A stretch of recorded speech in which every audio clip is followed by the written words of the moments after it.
That is why. Now you can hear me because I haven't loaded this. I haven't loaded OBS in a while, and Windows likes to just fuck with your default devices, and decided that this was no longer the default device, and so Anyways, you should be able to hear me now. I can see it picking up on the levels, and so. Anyways, what's up, Jay? Welcome, Chem Jay. Welcome everybody else who's here. Anybody else? We got some astrophotography. Got some data. And we're going to work on the Jellyfish Nebula. So this is the result of 2 nights worth of data. And now I have 3 nights worth of data. So we're going to do a new process of this image. And I also have the telescope set up outside. I don't know. Is that going to pick that up? Well, there's Nina. I have the telescope set up outside. I wasn't planning on getting the scope out because the forecast looked kind of iffy with high wispy clouds and stuff. But then as it started getting dark, it looked, I mean, there's some high wispy clouds, but kind of patchy. So maybe we'll get some data.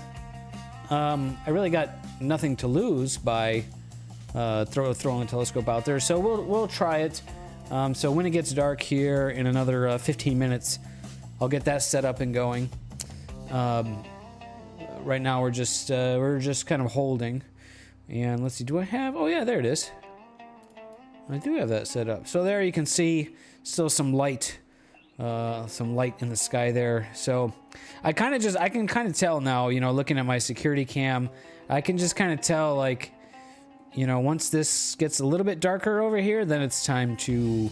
Then I can do my polar alignment. So give it another 15 minutes or so. And Autopilot 190, what's up, brother? Good evening to you. So in the meantime, I will share with you guys what my data looks like. So this is from 2 nights worth of data, and I now have stacked 3 nights. So I'm just working on getting those in here. Cursed with cloudy skies for the last 3 weeks. That sucks. Pretty rare that we go that long here in SoCal without some decent skies. And so that sucks, dude. Okay, this is O3 panel 2. So if you guys ever done mosaics before, they can be a thing. So to make this one image, I have 4 images, right? So I shot this in hydrogen and oxygen for an HOO palette, and so that means I have 2 frames. So that means I have a hydrogen frame and an oxygen frame for each panel. So I have 2 panels and 2 filters, 2 frames for each panel. So that's 4 total images, right? So here is HA1 and HA2, and they're not they need to be rotated. So, but that's part of the mosaic alignment process. And then we have the O3s, that's O32 and O31. The O3, you can see I have a pretty noticeable gradient in the image. This data was shot with a bit of moonlight, and moonlight plus the light pollution definitely doesn't help with the O3. So we'll have to do some gradient subtraction on that. The HA is pretty clean. I probably won't do any gradient. Well, actually this one, yeah, I can see a pretty noticeable gradient here. Yeah, it's pretty dark down here and lighter up here in the background. So that'll need some gradient correction. And this one, yeah, I guess it's darker here than down here. So yeah, we'll probably do that. The mosaicing is tricky because you really kind of got to get these gradients under control before you merge them, because then if you have weird gradients in one panel and then different gradients in the other, then you get this really weird gradient, and then it can get really difficult to subtract and to tune that. So that's another one of the reasons why mosaics are hard. And every time I do a mosaic, I'm like, why did I do a mosaic? That was really dumb. Don't ever let me do mosaics. But here we are. The jellyfish nebula won't fit in the field of view you can see in my scope. So I have to do a mosaic if I want to get the whole thing. And this is a really great field of view for this target. It really gets the whole thing in here, and you know, can get some nice detail in these wispies. So the size of this is perfect for a 2-panel mosaic with my scope and my image sensor. But so I have to do a mosaic. You know, you got to push yourself through that comfort zone, I guess, sometimes. What's up, Misadventures in Astro? Welcome. How are you doing? So that's what we got going on tonight. Jellyfish, we're going to be processing. This is 2 nights worth of data. We have new stacks of 3 nights worth of data, and hopefully we'll get a 4th night worth of data tonight. Oh, and my cat wants attention. Do you want some attention? You want to say hi on the stream? Come here, cat.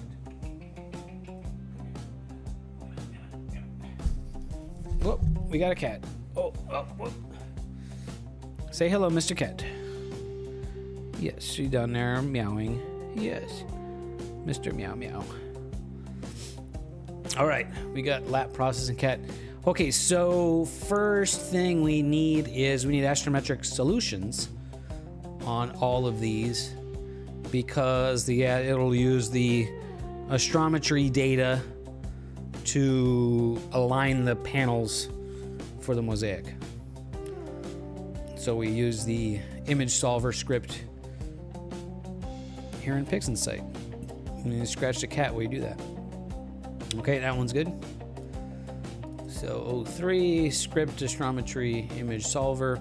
Could have done this in with the stacking, but sometimes that gets messy, and it takes just a second to do it here. So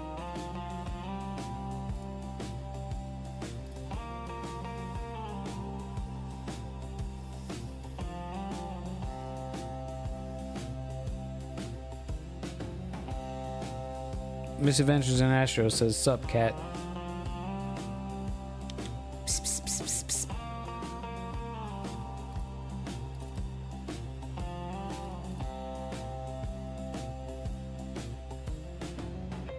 Image solver. Okie dokie. Is that not enough scratches? Oh, you need more scratches. Yes. Okay, now I have an astrometric solution on them all. One thing I didn't do, mosaics get messy every time, so I don't have the auto cropped versions in here. Normally when I process, I stack these things in PixInsight and I bring in the auto cropped version, and here you can see is the crop mask. And so normally I work with the auto crop version because it crops out the stacking artifacts on the edges, but I think that will give me some problems with the mosaicing. So we'll see. Hey, what's up, Jen Alex? What's up? Welcome, brother. First time chatter too. Oh, I see you followed me 24 days ago. That must have been a prompted from a shout out from Nerdwino or something like that. Well, thank you for showing up. Sorry that I don't stream regularly enough. You know, life stuff. Oh, okay, cool. Yeah, right on. Came over from YouTube. Well, I appreciate that too.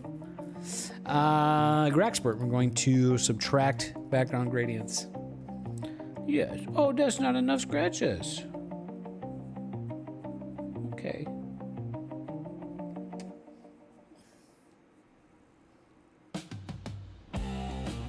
Also, sorry that I haven't been making YouTube videos.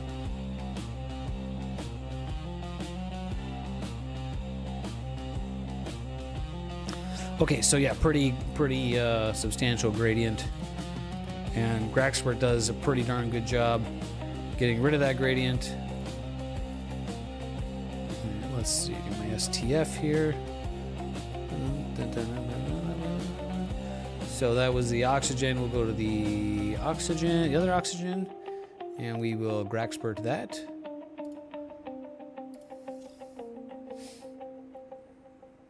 Oh, you're in Switzerland. Wow. Well, it's pretty late for you over there, I take it probably. So thanks for staying up with me. You get like a surprising number of people from Europe, even at the odd hours for those popping on the stream. People from Germany and well, Germany's. I think it was somebody from Poland. I think was joined us like the last time, which is awesome.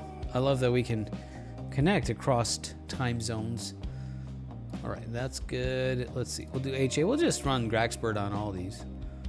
Graxpert's just like the easiest background subtraction there is. So that pulls out like a really weird looking background, but I guess that's okay. Does look a bit cleaner. Oh. Well, I mean, that can kind of suck. Sometimes I wake up early and just, it's like, I'm awake.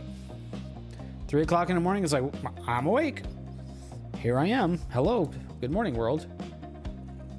Sometimes Mr. Cat decides that we're getting up at 4 o'clock in the morning. Huh. Yeah, sometimes that's the time to get up. Okay, so we have background subtracted of the gradients out of our four images, four I guess not subframes, but so that's the setup, and they all have astrometric solutions. And I think now is a good time to work on the telescope. It's dark enough out there, so we will jump over to that. And okay, I get my, let's see, let's bring this up to a bigger screen there. So first thing that I do is I slew the scope to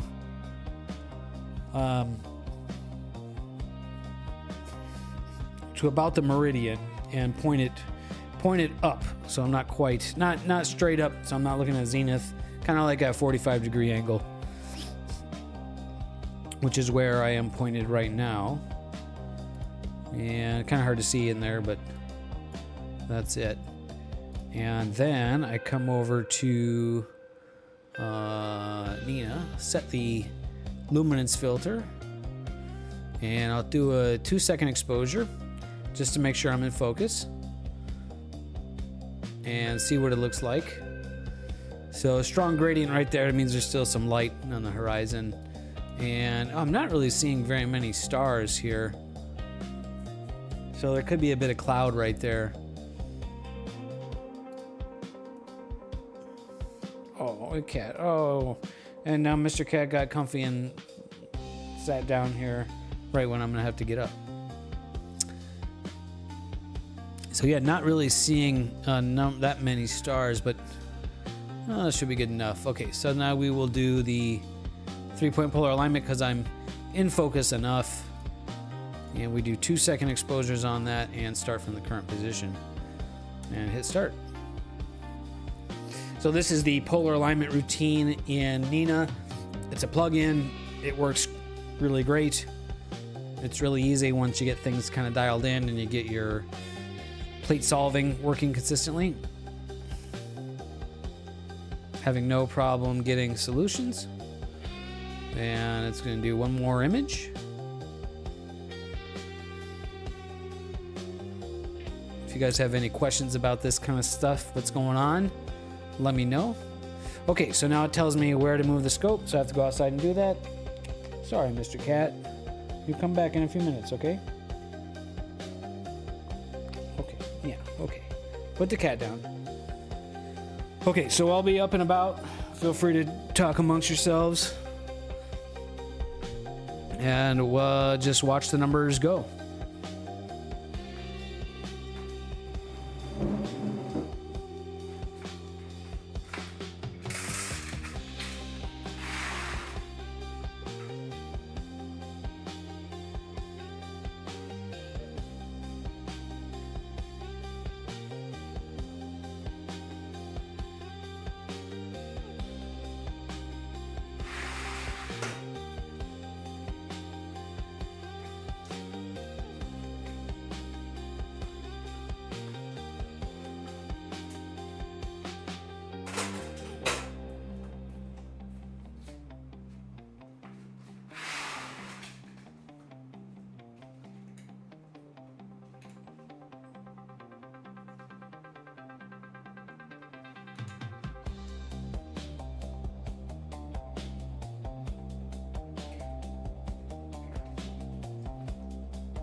Well, I just stepped outside, and I know why I see so few stars in there.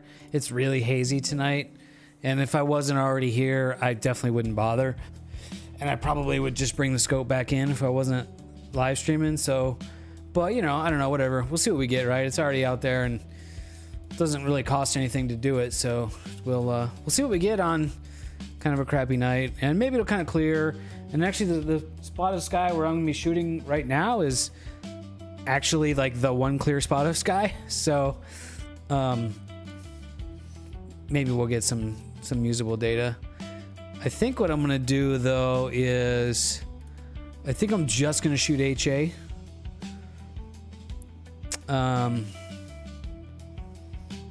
Yeah, I'm just gonna shoot HA. Yeah, what's up, Misadventures?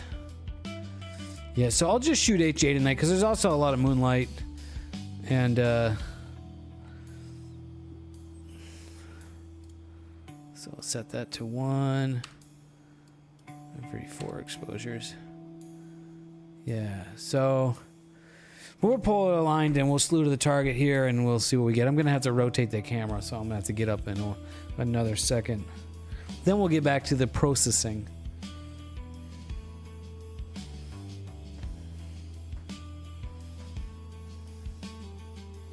Lax Legion, what's up, brother?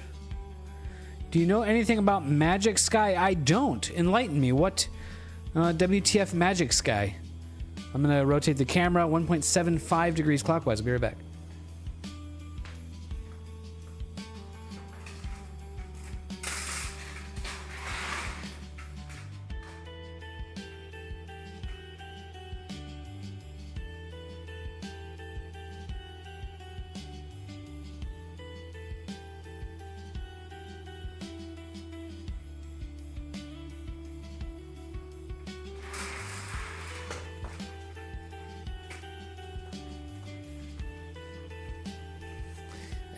Nah, it's really ugly out there right now. Well, I mean, we'll probably see. We'll see some details come through, but probably not going to be any usable data unless it clears. What's the forecast show? Oh, not Astro Bin. We want Astrospheric. Forecast shows it getting maybe a little bit better and then a little bit worse, and yeah. Just high wispy cloud stuff.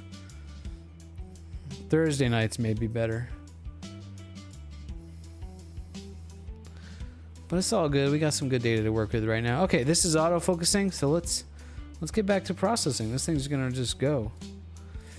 Okay, so I got my 4 panels.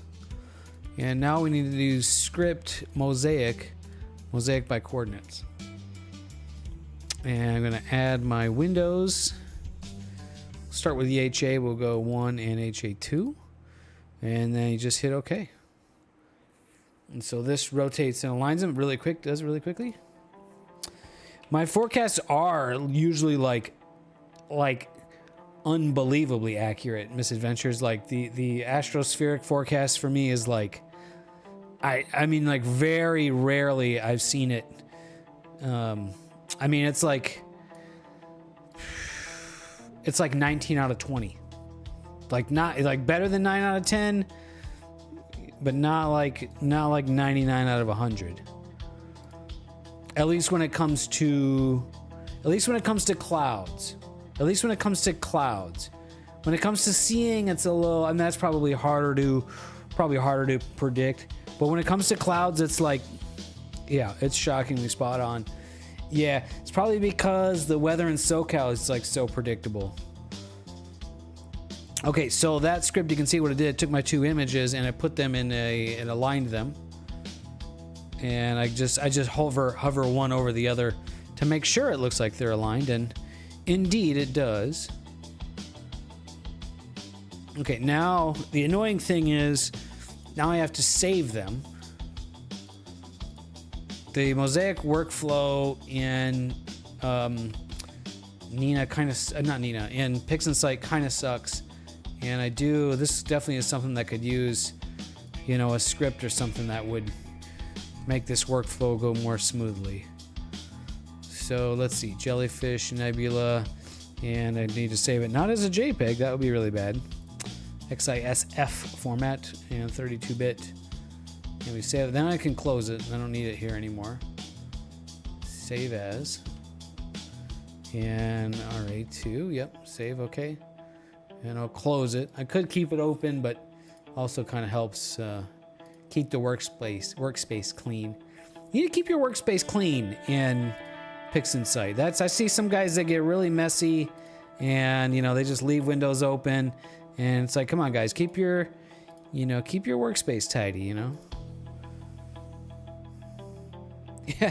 Yeah, right. It's just always bad.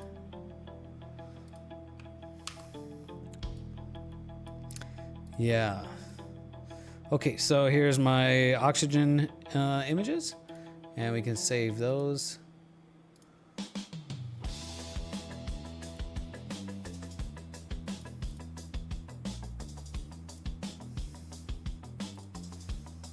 save those. Okay. Close them. And then we go processes. So now we've got the two images aligned, and now we need to merge them into the mosaic. And we do that using the Gradient Merge Mosaic tool. And this tool, for some annoying reason, this tool can only work with files that can't work with views. So you have to load the files externally, which is really annoying. And I just leave the default settings. You can go on top of the mountain, but man, that's going to be cold. I mean, it's already cold down below, right? You said Switzerland, right? I got to scroll back up. Switzerland, yeah. You guys have actual winter there, right? That's it's actually pretty warm right now, and I'm kind of sweating. Sorry. It was like 82 degrees here today, I think. Fahrenheit. Okay, so here's my merged oxygen. Okay, yeah, I need to crop these before. Yeah, so there's like a really weird. Maybe there's a setting I can tweak, but because there was a bright star right on the edge of one of the images, it leaves this like weird looking hole.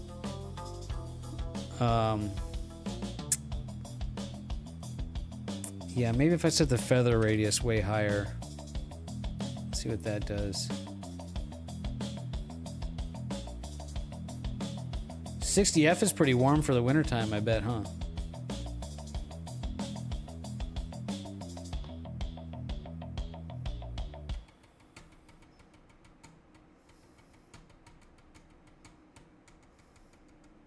If this doesn't work, then I kind of got to start this whole freaking process over. Did I mention that mosaics are kind of a pain in the ass?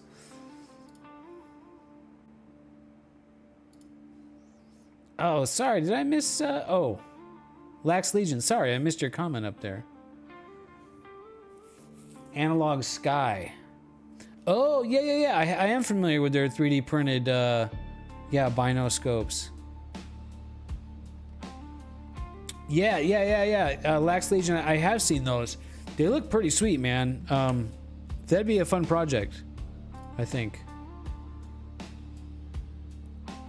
We're up in imaging. My guiding is looking really great. I'm here at like 0.5, except for right now. It's there is definitely clouds. I need to mute this because it's really obnoxious. Yeah, so we'll see what we get here. Probably not anything really good, but. All right, let's see. What do we get here? We still have that whole... Hey, that kind of fixed it. Little bit of a blob there, but... A little bit of a blob there, but that can maybe clone stamp that out. Okay, we'll stick with that. I'm going to call this 03. An interesting thing kind of happens here, too, is where the mosaic overlap is, there's kind of a band in the middle. And I don't know if you'll be able to see this on the the image compression on the stream, but there's a noticeable, this overlap band is noticeably less noise because there's twice as much integration time through there, right? So yeah, there's just like the noise just gets way smoother through there. So I'm kind of seeing like how much integration time I need to get rid of that. Try to use photometric mosaic. Oh, what's up, Michael Rush Halco? Michael Rush Halco? Yeah, mosaics are... well, let me see. What's this photometric mosaic? Is that a new process? Do I not have... photometric color calibration. Is photometric mosaic a plugin, a script?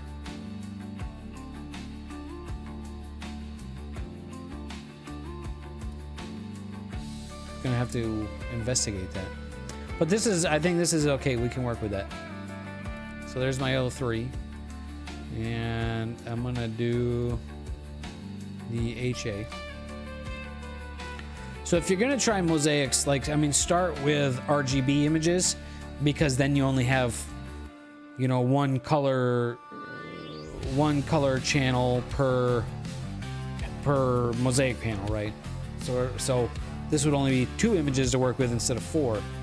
Now, if I was doing like RGB or HSO, then I would have 6 images to work with. It's Script Center Mosaic, okay. Like, it was literally just there when I clicked on it and just ignored it.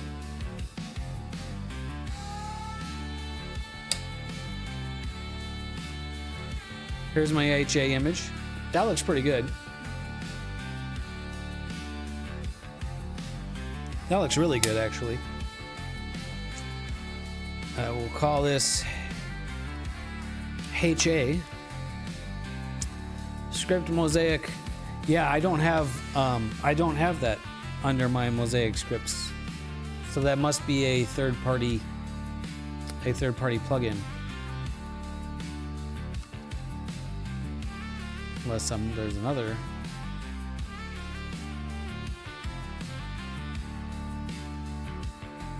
Let's DuckDuckGo it.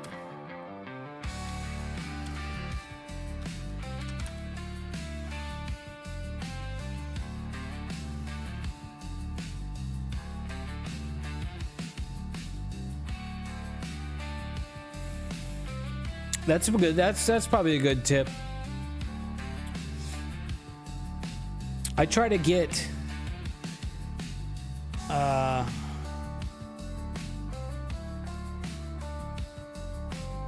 okay, so I just Googled this. This is what I get when I Googled that.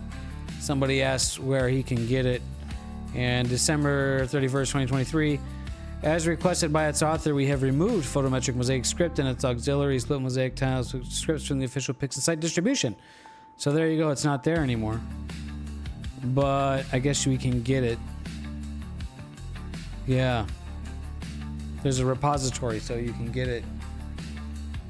Maybe we'll look at it another time. But thanks for the tip.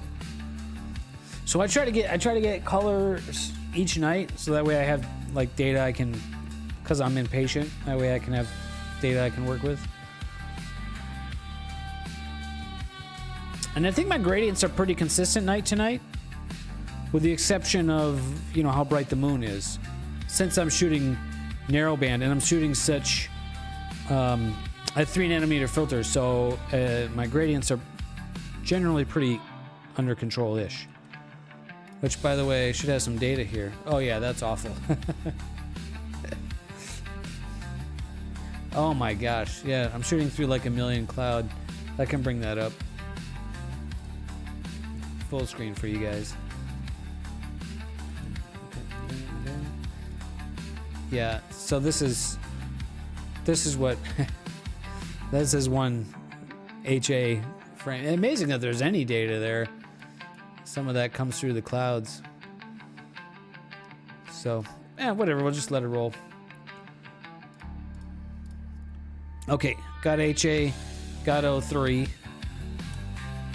So now I should be able to make a color image with color combination.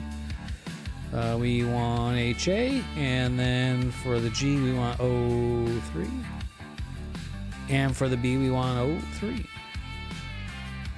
What's up, Zach? Lunar eclipse. Okay, cool. Oh, incompatible image dimensions. Very urban. Yeah, I'm in Southern California, so it's like as light pollution as it gets. Plus, I'm in these apartment complex with lights all over the building, so it's kind of a worst case scenario. I think we'll be okay, Zach. I'm not too worried. Okay, incompatible image dimensions, so I gotta crop these, and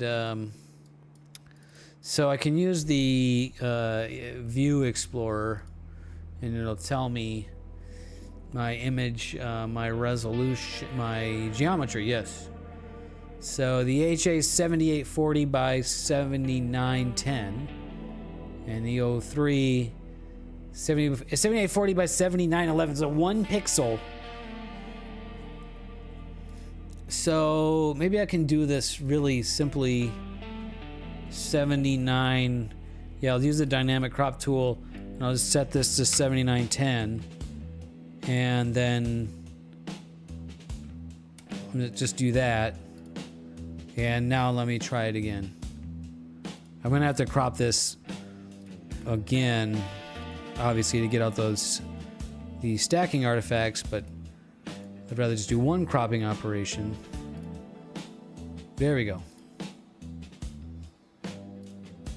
Unlinked auto stretch. There we go.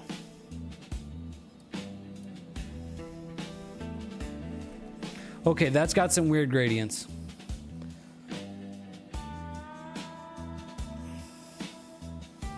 Wow, 14 panels. Yeah, that's crazy, dude.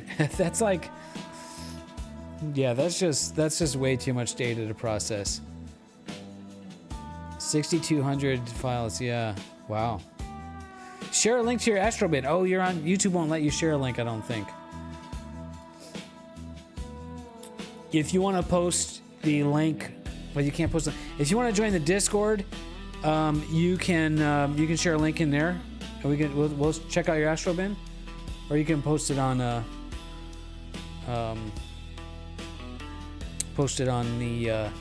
in Twitch. Twitch will let you share a link. Is 6200 the image sensor? That must be, not 6200 files. Talking about the, yeah, those are probably like, yeah, 30 megapixel images or something. How big is my overlap? You can kind of see. I think it's 20%. It's like here to here. But yeah, I got blue background and red background. Yeah, that's gonna be awkward to gradient subtract.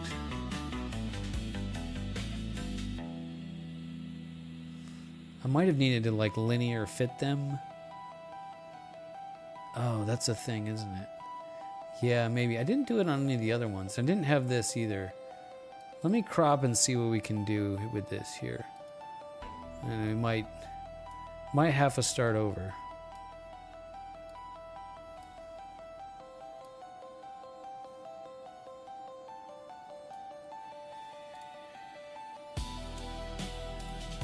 And I also can't.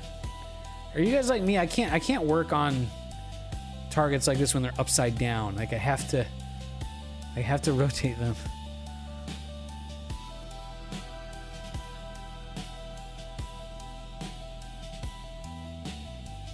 Yeah, that's a weird. Let's just run Graxpert on it. Because like sometimes you just run Graxpert and then it's like, okay, that's good enough.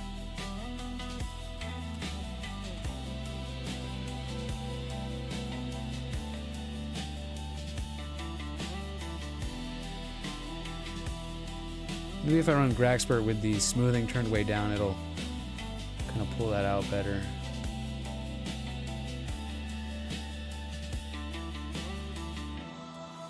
That looks like it pulled out some data. Yeah, it didn't quite do it for that well of a job.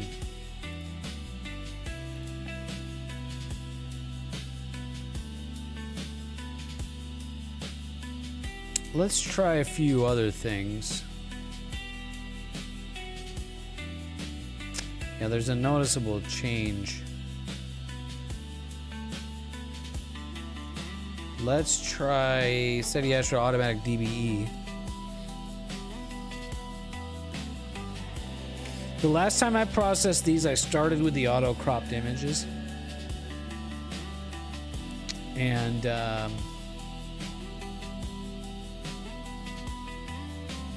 so this time I wanted to try it not doing it that way.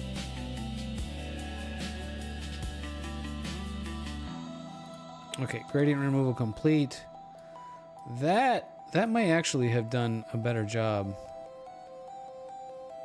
There's still a bit. Yeah, and that might pulled out some data too. But actually, if I go back, yeah, that's weird gradients. I don't think I like it. Gradients are the hardest thing about processing astrophotography images. If your gradients aren't good, then your final image is not going to be good. And yeah, so that's where we're at. Hey, what's up, Splashy? Yeah, sorry, I just posted about it just you know, like an hour before going live here this evening. Yeah, I mean, I'm you know, you're your own worst critic, right? You're your own harshest critic, and I'm looking for, yeah, what, you know, what I know I can make a good image with, and yeah, so that's just kind of not it. Maybe I'll try.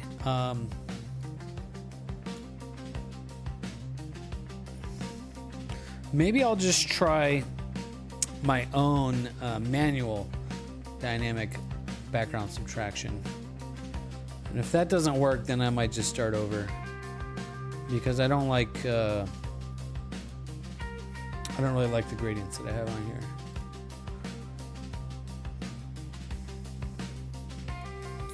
And let's see, bring the tolerance up. I don't know. Whoops, let me restart. I'll bring the tolerance up to 2. I think that's what I don't know. I don't really use dynamic background extraction that much, so I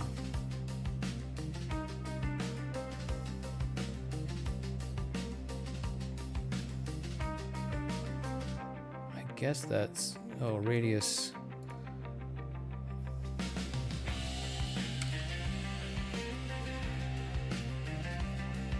Where do I?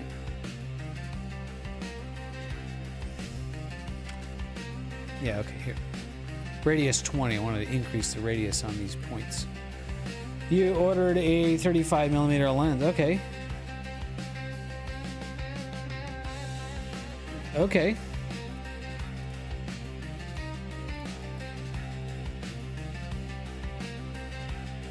Okay, so I'm just gonna add, you know, some points here.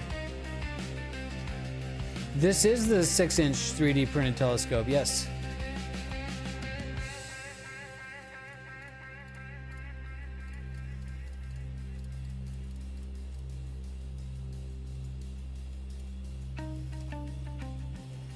So some of this is signal too, which is really tough. Like, I don't think I want to get signal in my background model, but this is not, so maybe I'll get a bunch of points around here. Okay, let's try that, and we'll do subtraction, replace, and yes, see what this does. Good, man. Had a good day. Very good. Okay, so that's the background. That actually might be pretty good.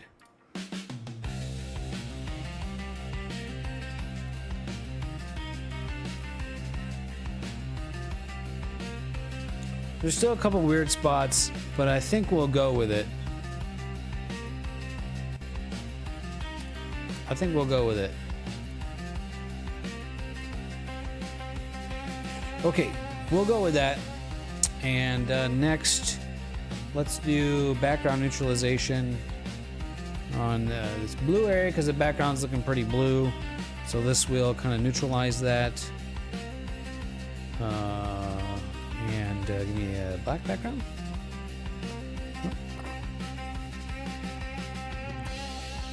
No, this is the Jellyfish Nebula.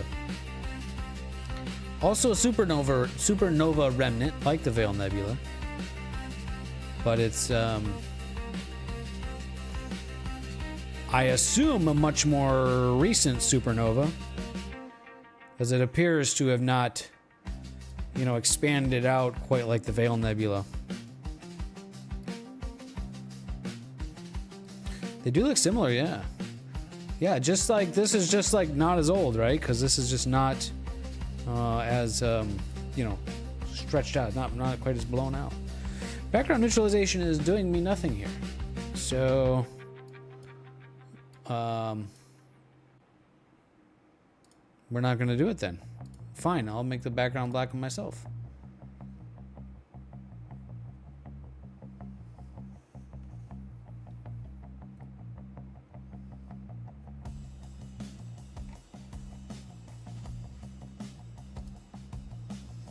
Yes, the light pollution makes it more difficult. Switching to 3 nanometer filters helped me out tremendously. It made a big difference. I had 7 nanometer filters before. 3 nanometer filters made a big difference in the light pollution, both in terms of the signal that comes through, especially in the O3 channel, the oxygen channel, but also just in cutting out the gradients.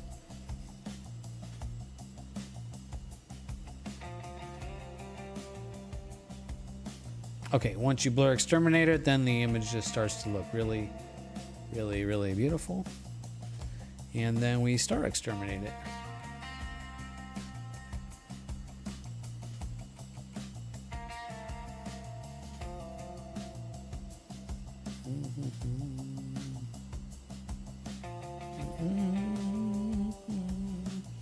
And, oh no, I can't click away.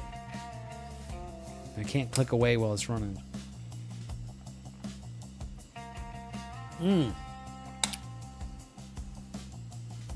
Be right back.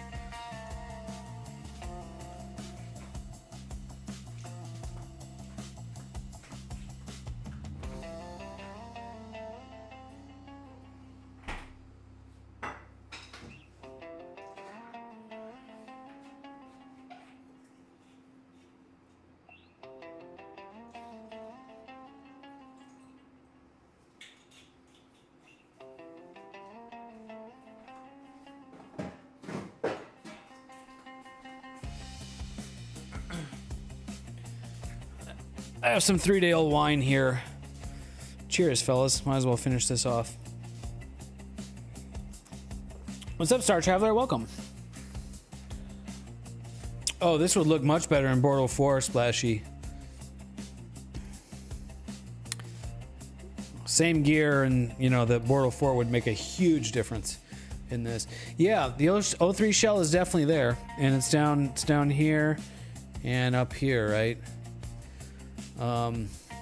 Yeah, I really want to, and this was all shot with some pretty bright moonlight, like quarter moon, I think. And,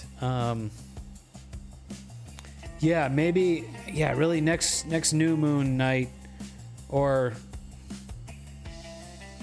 the week, the quarter moon period after the full moon is when the moon rises in the second part of the evening, second part of the night.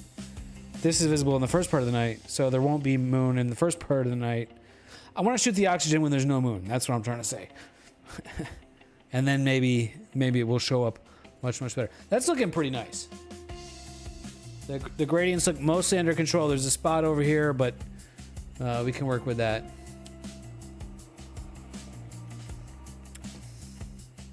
This is looking like a pretty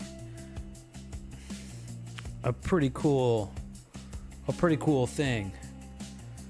And yes, the oxygen is the blue, so it's you can see it's quite faint, and it really gets lost in the background. And it's around here, just like the Veil Nebula, right? So you mentioned how it looks like the Veil Nebula. We'll look at look at some of the parts of the Veil Nebula. And so this is one of my Veil Nebula shots. So it seems like the blue tends to be on the outside of these like shells, right? And then hydrogen on the inside.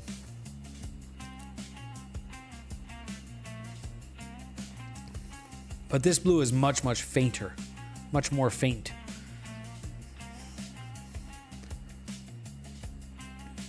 Okay, so we now will do a little bit more blur exterminator to enhance the sharpness. Cat, do you want my lap again? You want my lap?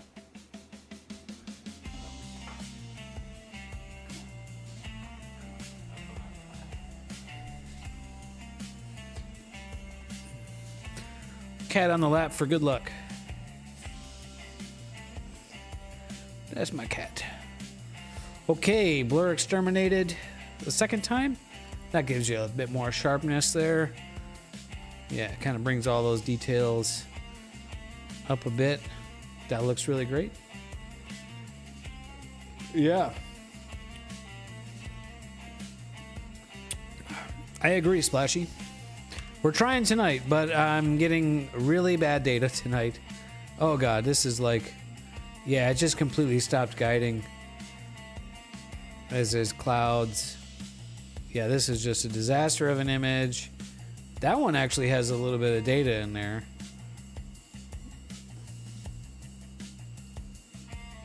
That one's bad, that one's bad. There might be a few usable frames in there tonight. Yeah, it's just high clouds, you know, so... I wasn't even going to get the scope out from looking at the forecast. It was looking like totally not worth it. But then right before it got dark, I went outside and took a look, and it actually looked kind of clear. But then as soon as it got dark, some more clouds came in. So, but it's going to kind of be patchy and come and go. So, maybe I'll end up with an hour or two of data tonight, and it'll be worth it. It's not like it doesn't cost me anything to get it out. So give it a try. Yes, Mr. Cat needs a scratch.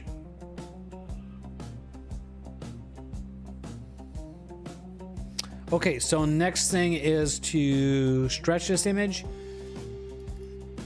And I like just doing the histogram transformation on these.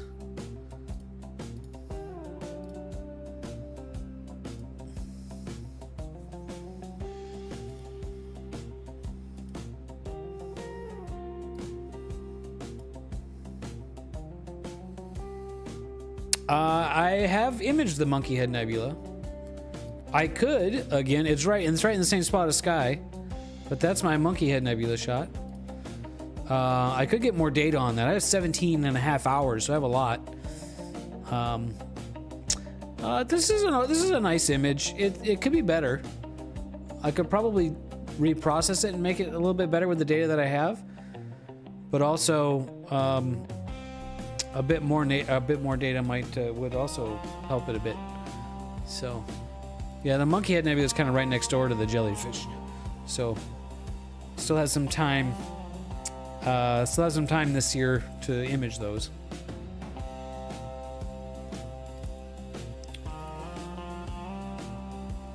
Okay, histogram transformation.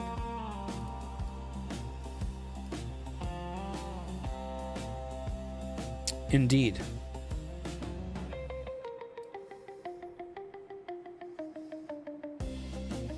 Indeed, and I thought about doing that the other night when I started, when I started on this jellyfish shot. But that's a pretty nice image as it is, and I figured let me try the jellyfish again. Man, there's some really cool details in here. If I can just get more data on it. And really saturated red without, there's no saturation curves yet added to this, but that's some deep red. Pretty crazy how red that is. Just like that. I don't think I want to adjust the saturation at all. Wow, and there's a lot of faint HA, in these fingers on the end here. This is all kind of really starting to come out. That's cool to see. I really want that oxygen to pop, though, man. That's always the hardest from the light pollution, is getting the oxygen. And there's a bit of O3 in here, you can see, kind of woven in throughout these details. So I need more data on this. Hope I have the time. I guess I should say I hope I have the weather, because I definitely have the time. But not really for a couple weeks, because I gotta wait for that moon to fuck off, right? So, okay, let's process the stars really quickly, and then I can. I like to drop the stars in and out to see where I'm at. And we use SETI Astro's really excellent narrowband to RGB star combination tool. This tool is really excellent. Not for this image. I could shoot sulfur, But this target looks great in just hydrogen and oxygen. And I love the red-blue color palette. So I'm not going to shoot sulfur with this one. I mean, if I had like, you know, unlimited imaging time, then yeah, maybe shoot sulfur and see what you can do to play with it. But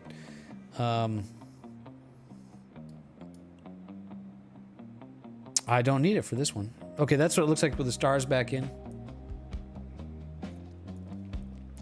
This star has just got an absolute mess behind it. I'm gonna clone stamp that out. This star, what's that star? That star is like, I don't know my star names very well, and if I do, I can't pronounce them very well. I think it's Pricon, something like that. This is like a notoriously difficult star because it tends to create big halos that can mess up your image of this target. So it's right next to the target, right next to the nebulosity there. So let's see, this will tell us what it is. It's up here. Oh, Propus, P-R-O-P-U-S, Propus. I don't know if I'm pronouncing that right. Propus or Propus? Propus? Propus. Pop or Pro? What do you guys think? It is very bright. Yeah, see, it's one of the major stars in this constellation, which I also don't know what the constellation is, but forgive me. I'm definitely a noob when it comes to astronomy terms and terminologies. I understand what they are, but I don't really know necessarily their names. But anyways, that's a notoriously difficult star to deal with in this target. What's going on over here? Oh, look at that. Some data, not very good. We'll throw that one away. Look at my guiding, dude. Even with these clouds, I'm guiding at half arc second error. My new guiding setup is just like working really fantastic. Metastable, thank you for the follow. Welcome in. Is that the same Metastable that's on the Discord working on the mount? Well, you guys got quite a bit of discussion going here. I'm gonna have to catch up on that. Cool. Our friend Metastable, you guys, if you check out the Discord, has been working on a direct drive brushless motor telescope mount, which if we can DIY something like that would be super awesome. Yep, that's you. Awesome. Welcome. Yeah, welcome in. Yeah, if we get that working. And I've kind of just been following and not participating in that project. And I should probably start participating on that project. Do you have a bill of materials? Basically, can you tell me everything I need to order? And then give me all the software that I need to make it work? Because if I have that, I can work on the hardware side of things. And or just experimenting with the electronics of it. I guess I'm kind of between projects right now. I do need to finish. I think I never got around to uploading the DBS 114 3D printed focuser to printables. That focuser works pretty good, by the way, so I think I'm kind of like ready to release that. So I need to do that. That's just a little bit of work in the afternoon to just do that. But yeah, if we could DIY a brushless motor direct drive telescope mount, you know, for a reasonable price, for $1,000, like that would kind of be a game changer. You know, if it like worked reliably. it's a worthwhile project to work on.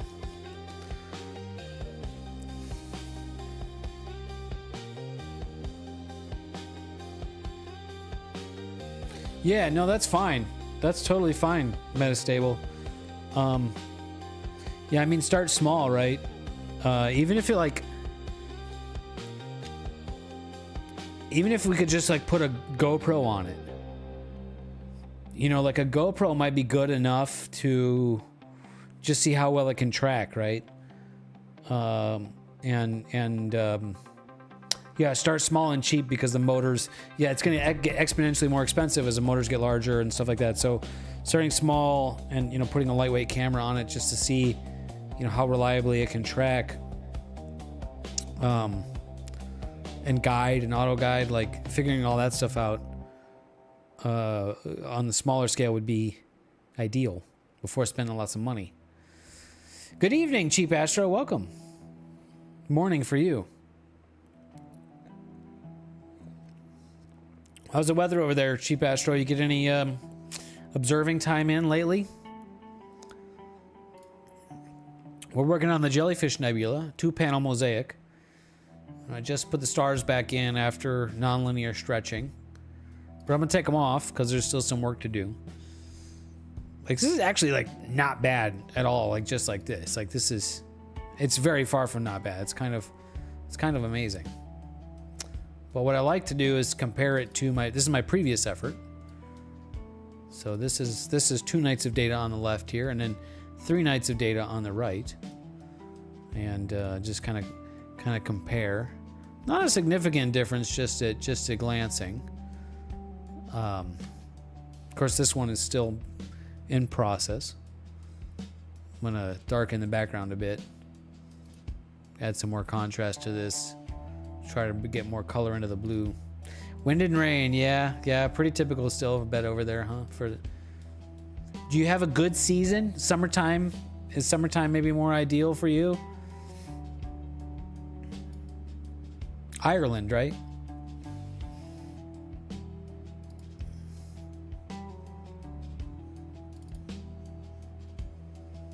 Okay, we'll make a mask, do a bit of my histogram transformation trick.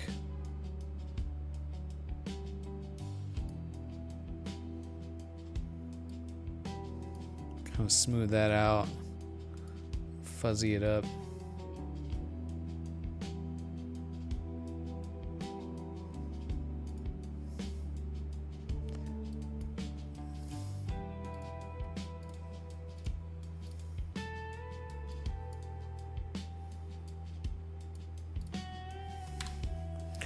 And then local histogram equalization.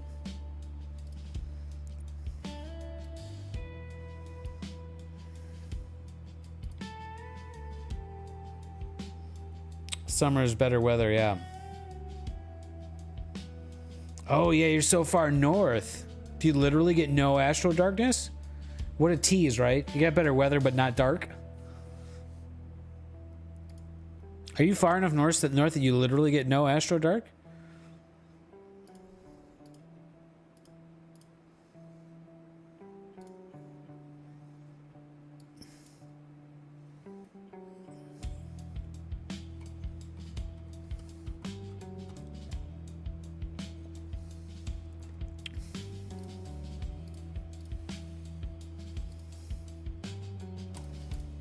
Okay, that'll enhance the details a bit. And now pretty much just some curves to darken the background.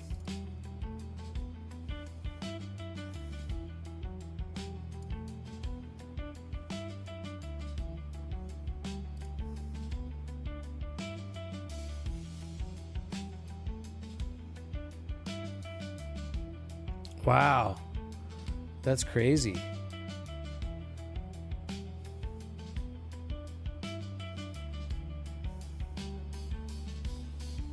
Yeah, Splashy, we need to see some images from you, brother.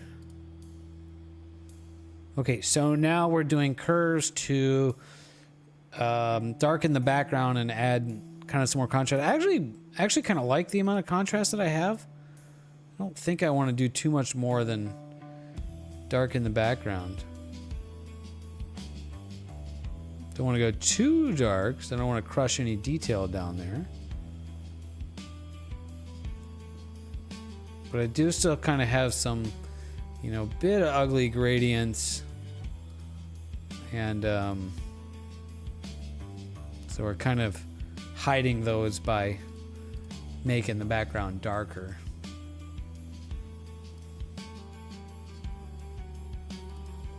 And I kind of want to try to match the contrast with the previous image. And this one looks like I had it a bit darker. It's kind of hard to tell without the stars in there. So I'll throw the stars back in.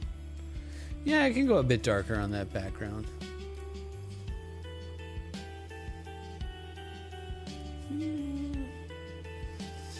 Maybe not. I think the oxygen is showing up a bit better in here. Yeah, I haven't even really done anything with that, and it's... I think that is looking a bit better. Yeah, so let's do... We'll try to saturate the blues a bit here. Whoops, whoops, whoops, whoops, whoops, whoops, whoops, whoops. Not that.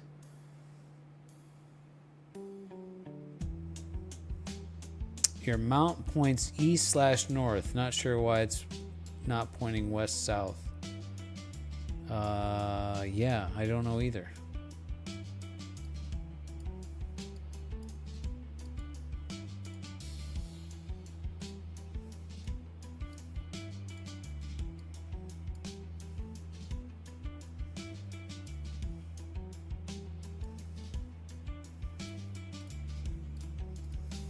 We need to start a GoFundMe and just send Splashy one of those Shyway mounts from AliExpress.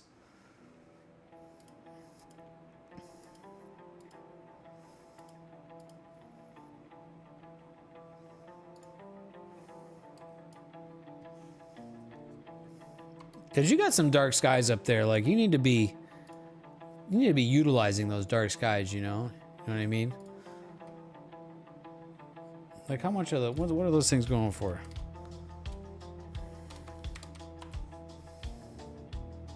Shyway 14 or some shit like that.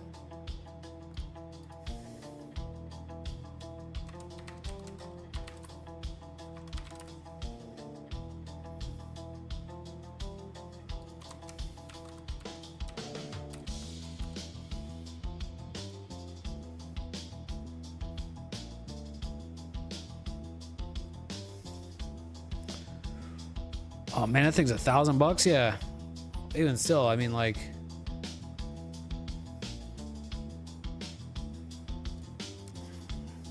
those used to be cheaper, but you know,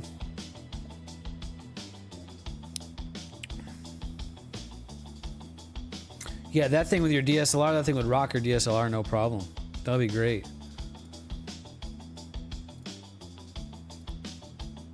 I want one of these just to play with it, like probably the 17, just to try it out. Like, they seem like, from what I hear online, like they work pretty well. Like they work fine. You know, they run on steps. They're not quite as user friendly and refined as the, you know, like a ZWO mount. But for the price, I mean, $1,300 is like, oh Jesus Christ! Shipping is $227. So, okay, so $1,600. But even still, like an AM3 is like $2,000. So that's not that much difference now that I think about it. It's only a few $100s. No, $400. Well, non-trivial. But yeah.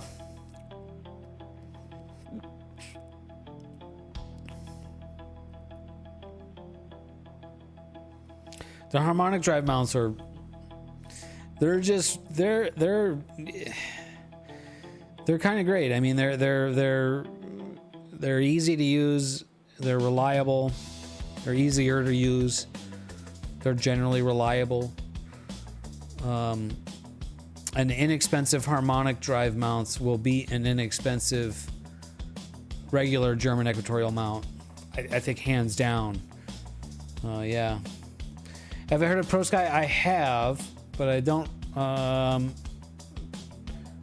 Pro X Sky, Prosky Sky. I have. But I don't know and remember off the top of my head what they look like. Let's duck go it. Yes, these are fine mounts too. Yes. Yep.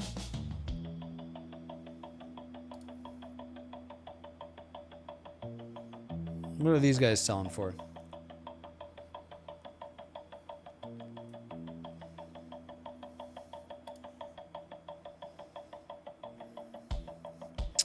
So between like 1,300 and 2,800. Website is very slow.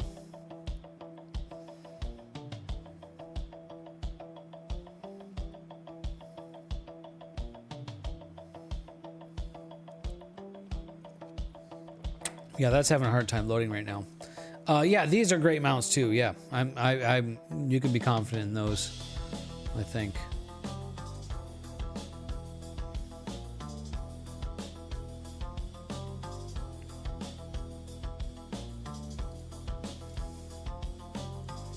Alrighty, so we just did some curves to saturate the blues a bit more. It's a pretty mild difference, but it is there. Not sure if it makes it really stand out much against very red dominant image, but you know, I think that's what we'll go with. And the last thing is to clone stamp out this really horrible looking blur halo effect from from this star here. So yeah, I'm just gonna clone stamp this out entirely. I mean, it doesn't really look too bad. I mean, if it was just kind of this bloomy, you know, I'd you know, maybe be okay with it, but there's some kind of weird like stacking artifacts. Actually, it's not. I don't think it's stacking artifacts. I think it's that like Blur Exterminator has kind of hallucinated details into it. And yeah, Propus, thank you. Yes. Oh, you want to see some photobomb of that star? So look at some other times that I've imaged this target. So this is with my. This was when I shot this in a wider field with the Rokinon 135. So talk about photobombing. Look, there's like this giant halo. So big halo, giant halo.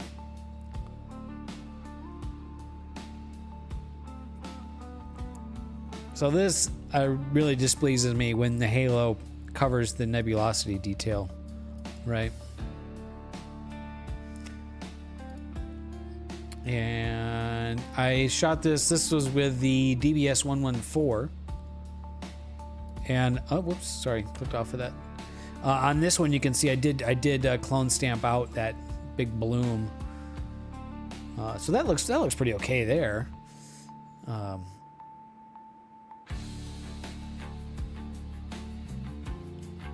a pretty decent image too, actually. A little bit of gradient up here. And like zero blue, zero oxygen visible in there. So we definitely have some blue in this one. And much better sharpness, much better detail. Okay, clone stamp. We're just gonna cheat. We're just gonna clone stamp it. Yeah, it looks like detail. Yeah, you know, it's worrying is an interesting way to put that.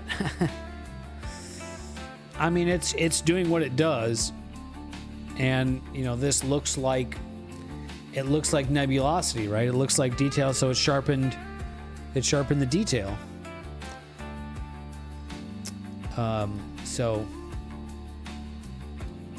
So I need to do a lot of clone stamping.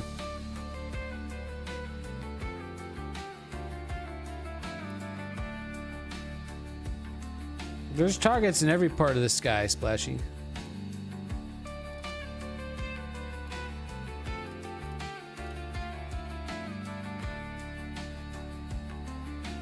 It shouldn't hallucinate anything that isn't there in the data. Yeah, hallucinating was the wrong term. Because it is there in the data, right? I mean, it's... you know, it's... you know, it's this really bright... It's this super bright, you know, halo.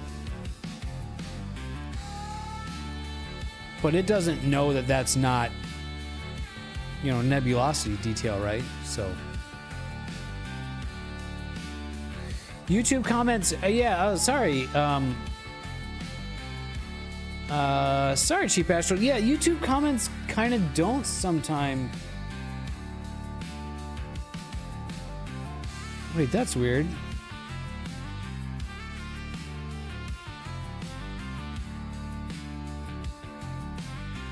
That's weird, Cheap Astro. Like, because I see your comments on my chat aggregator, but I don't see them on YouTube when I look at the actual YouTube live feed.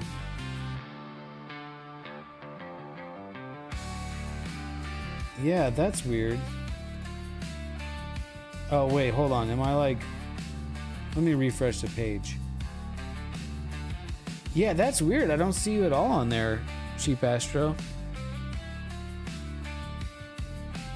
But I see you here. What's up, Airmedic? This image is with the 150. I have one with the 114, and let me finish clone stamping, and I'll give you a side by side. And yeah, Michael says he's not good at clone stamping. Always looks terrible. Okay, so a couple of things with the clone stamping, at least in PixInsight, my clone stamping settings. Turn the softness all the way up. At least, you know, I'm clone stamping out background ugliness, right? Usually like stars.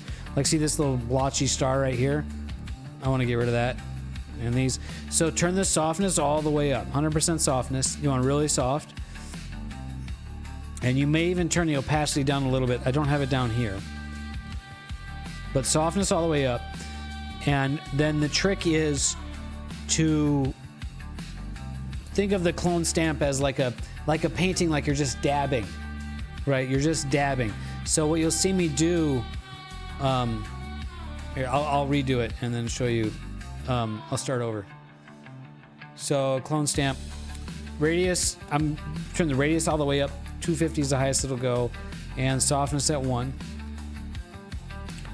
And I guess the other thing to mention is where you select your you know, where you define your source.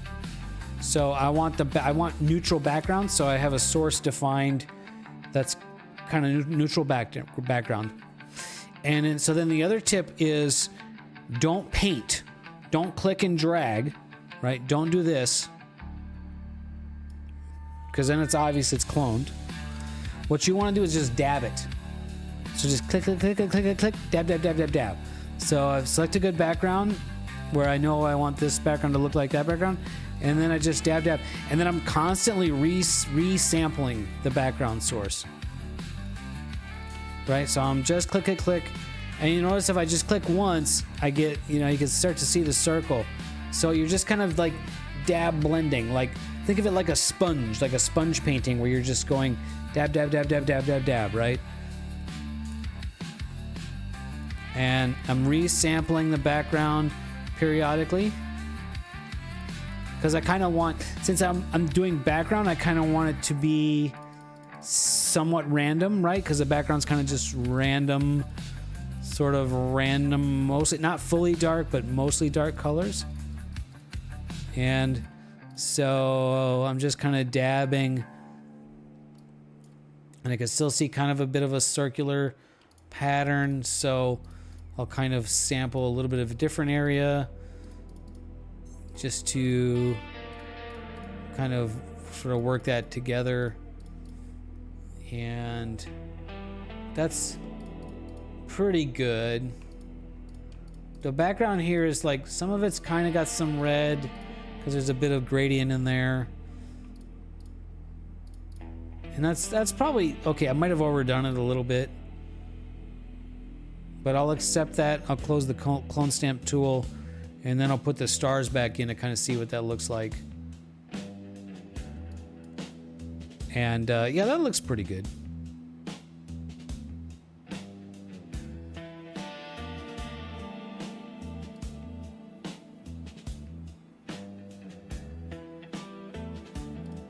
Anyways, that's my approach generally to clone stamping. Is resample the background a lot, or the sample area, and dab, don't drag. Dab, dab, dab, dab, dab, dab, dab, dab, dab, dab, dab, dab. Super soft brush, dab, dab, dab, dab, dab. Not paint.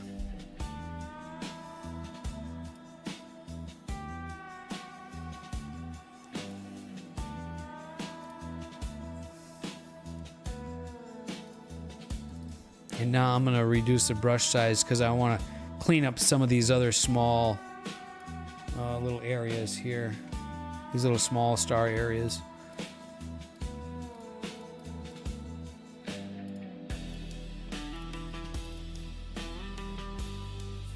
Yep, you're not painting, you're dabbing, like a sponge.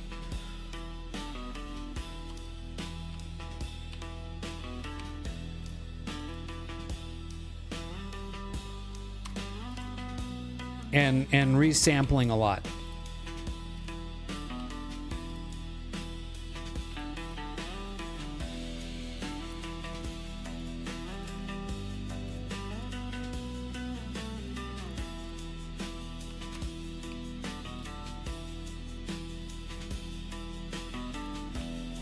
So here it's kind of, there's some red. So see, I'll resample a couple of times to get that spot. Because you don't want it to look like you've obviously copied from one, copy pasted from one spot of the image to another, right?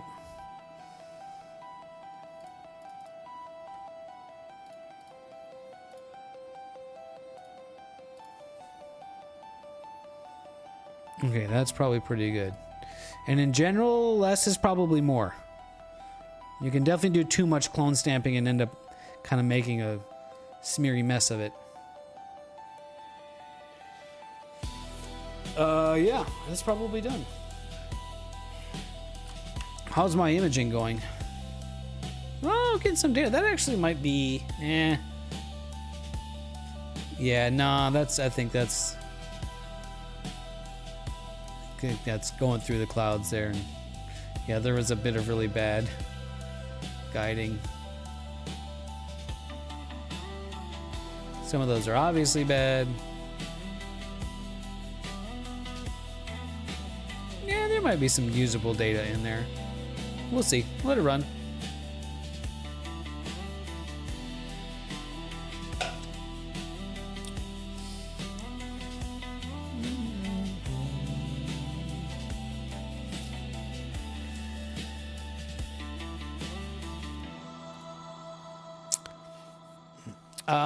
Yeah.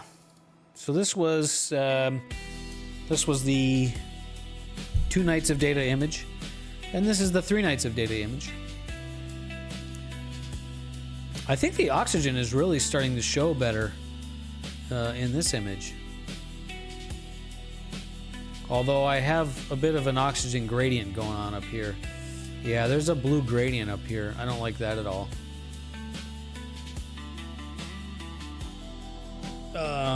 Yeah, shoot. Removing that would be really difficult. Yeah, I can kind of see it all up there.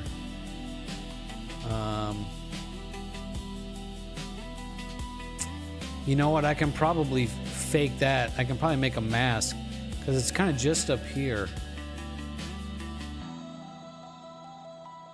Yeah, and like this is kind of a bit of it. I can clone stamp that out. Let's go 200 on the size. And we'll clone stamp this little bit out.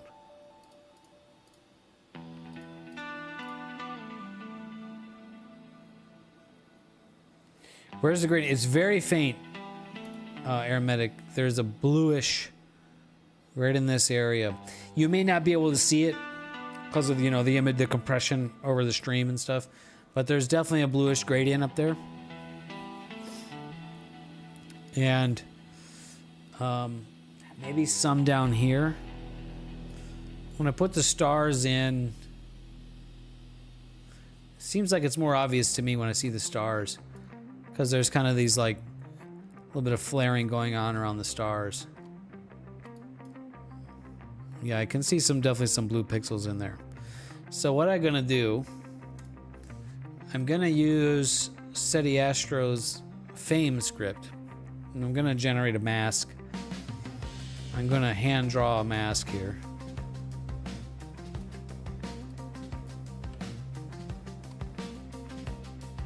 And let's see, I think you shift click to draw a shape.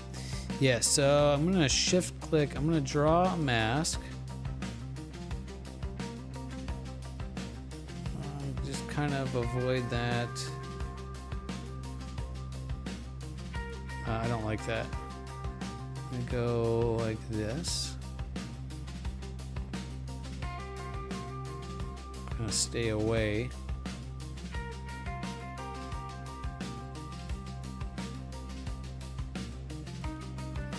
Okay, there's a mask, and I'm gonna bring that blur amount up a bit and hit execute. I have not used ASSTRO Suite. I absolutely love ASSTRO's plugins in PixInsight. I'm very grateful for ASSTRO's plugins. There's several that make this processing so much better for me. Okay, so now I've masked off that area up there, and I'm gonna go into my curves, and I'm gonna desaturate. Oh, actually, I think I'll just take the blue. Do I want to do that? Just take the blue channel down?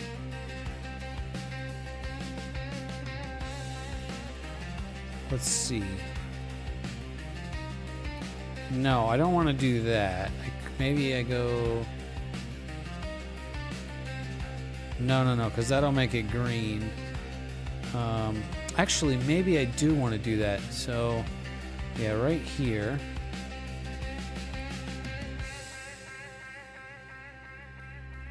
I bring that down. That's going to make it look a little bit green, but that's okay, because then I can bring the green down.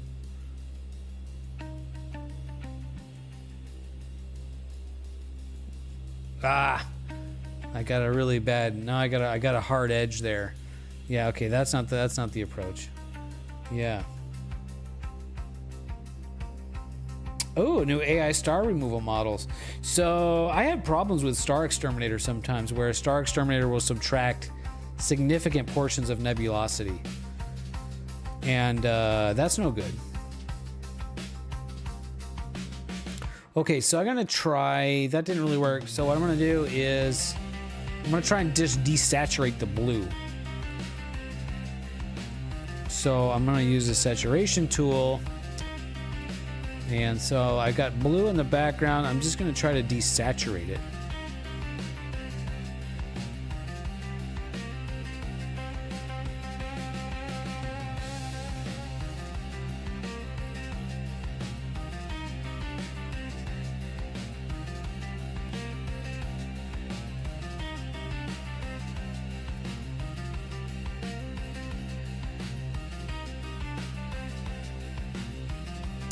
Selective color.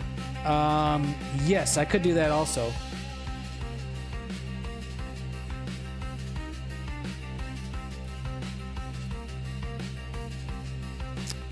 Yeah, we'll try selective color correction.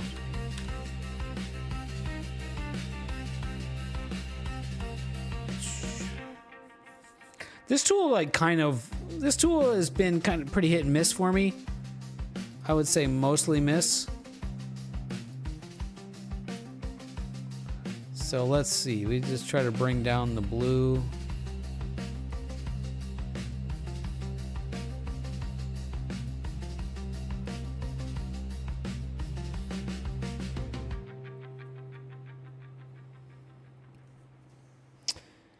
Hey, thanks for being here, Jen. Appreciate you. Hope to see you again. Good morning, good night. Get some sleep. Hopefully you can sleep. You get a stubborn star that won't remove its dark. That's interesting. I don't think I ever have it not removing stars. I have it removing nebulosity. So I guess I have the opposite problem.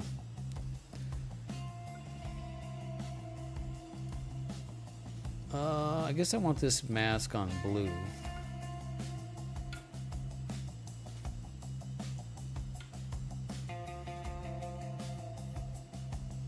Yeah, hit or miss.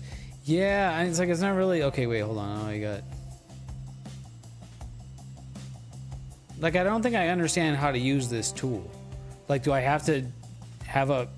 Do I set a mask and then, right? Like, I mask the blue, but then I reduce the blue. Like, if I mask blue, why does it matter if I'm on red or green? Like, I don't really understand.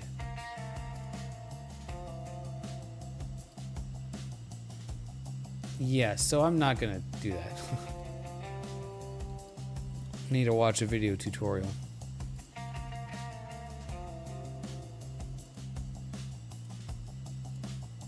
Okay, I think this desaturated the blues.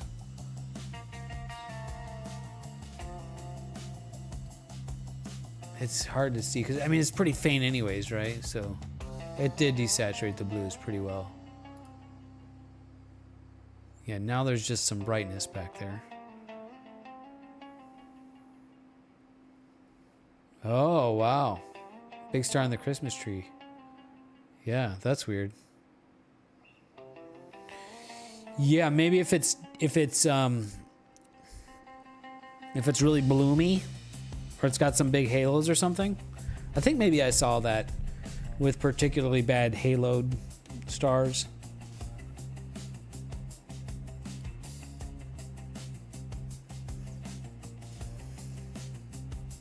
Okay, I'm gonna remove that mask.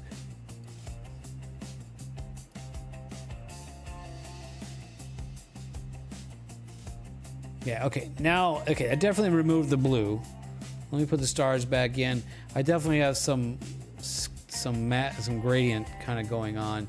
So I think I'll just fake it by, I think I'll just cheat it by just darkening the background up there a little bit more.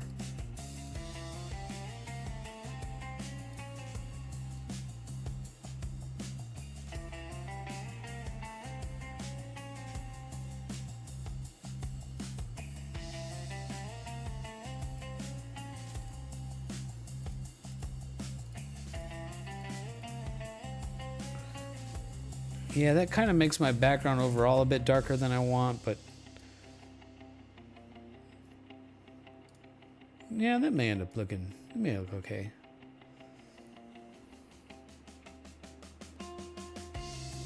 Yeah, maybe a bit dark, but I guess that's kind of the price I have to pay for having. And there's some, I can clone stamp some of this out too. Yeah, okay, back to the clone stamp tool.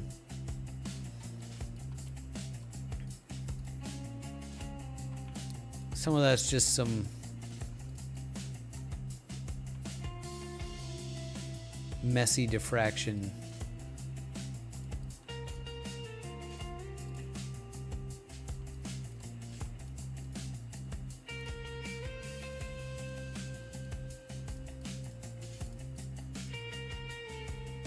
Okay.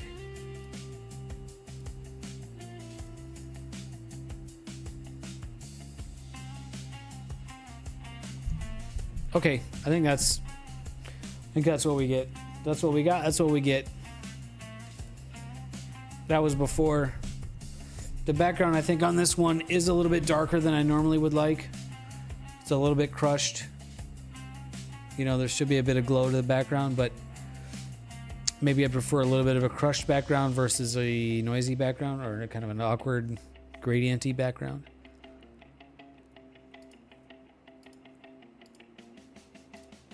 Definitely better, a bit more detail in the blue there, but yeah.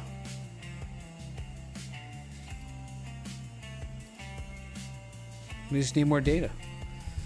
No substitute for more data.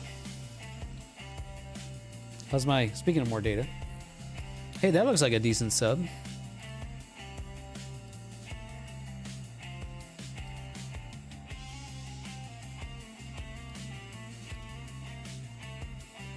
Yeah, some of this might be okay.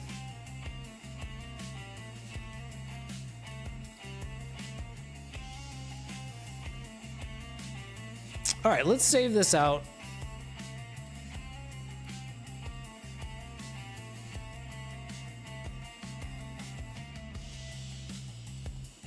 And let's see, what time is it? Frick, almost 8 o'clock already.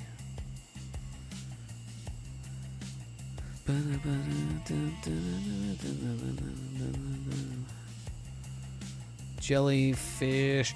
Oh, and this one's a bit tricky to figure out, like how much frickin' time am I up to now? Because I gotta do a little bit of math. 7 hours and 6 hours. So that is 13 hours? Yeah, 13 hours. 13 hours pretty good, but it's only really half of that, right, per frame.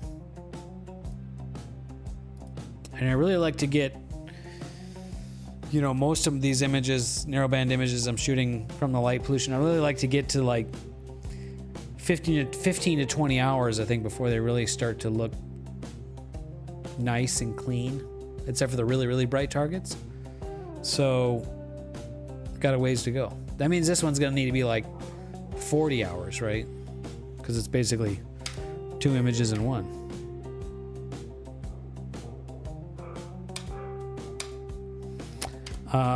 So hopefully we'll have some good weather in a couple weeks after the moon goes away, and then I can get better oxygen data, right? So, but that's pretty cool. I'm pretty happy with that. That's definitely an improvement. Somebody was asking about the DBS 114, and so this is the same target. Let's rotate that and then there so that they're the same.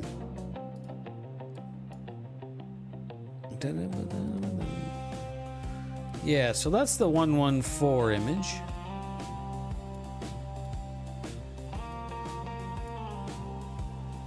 Obviously, a bit different framing because this is just a single panel, and this is a 2-panel mosaic. I mean, both look pretty cool. Kind of zoom in, you kind of want to see the difference in like the detail that we can see. I mean, you know, the image on the right with the DBS 150 6-inch scope is definitely sharper, it's definitely better. But man, the 4-inch scope looks, I mean, pretty darn good too. It's actually, this is a pretty close comparison. You know, this is much higher resolution. Kind of try to look at the same areas.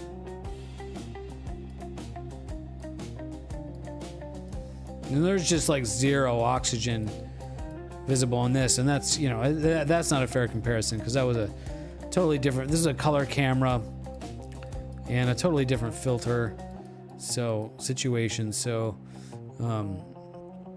yeah, can't really judge it on the lack of oxygen detail. But okay, down here we can definitely see a significant difference in detail. What's up, Crayola girl?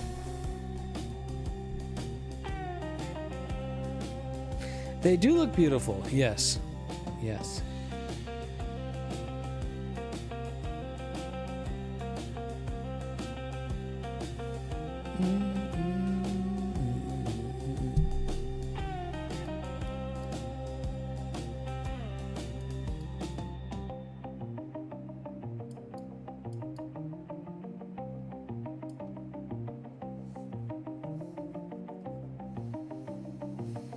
Hey man, sounds good. Thanks for being here. Yeah, hopefully we'll end up with some decent data tonight. I'm actually surprised at how some of these are looking. I'll have to really compare it to previous nights. Oh, and it's gonna meridian flip. Check that out. So, yeah, we'll let it run. We'll see what we get. If we don't get anything good, then, you know, didn't really lose anything. It took me like 10 minutes to set it up, right? So, no big deal. And if I do get some data, then great. But Yeah, so there's your left and right. This is the DBS 114, the 4.5-inch imaging Newtonian, 3D printed. And on the right is the 6-inch DBS 150 and a 2-panel mosaic. So, with the same image sensor, IMX585, I'm pretty sure the image on the left was a non-cooled camera also. And this is 11 hours of data. So this is more data for a single panel. It's all just ones and zeros, yep. So the right here is, yeah, with the DBS 150 and a 2-panel mosaic. So, you know, should be pretty obvious that bigger scope better. But it is always interesting to take a look and, you know, really compare. So here's, you can see a really obvious difference in the sharpness. Although not exactly one-to-one processing too. And there's some additional sharpness that probably could have been done on this one as well. But yeah, anyways. It's fun to compare stuff, right?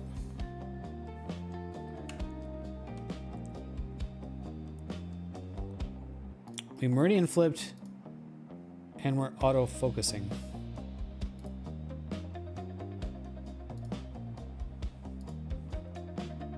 So I have some other data, and I could set up a stack here. Let me see. Where is... I wonder if I might have enough to stack this now. So check this out. This is a cool target for me. Yeah, I'll set this stack up and then I'll go take a piss, and then we'll just do a quick process to see what we can get out of this. So this is an open star cluster Messier 46, and this is kind of a fun story. This was like, I guess 3 years ago now, when I first completed my 12.5-inch Dobsonian telescope.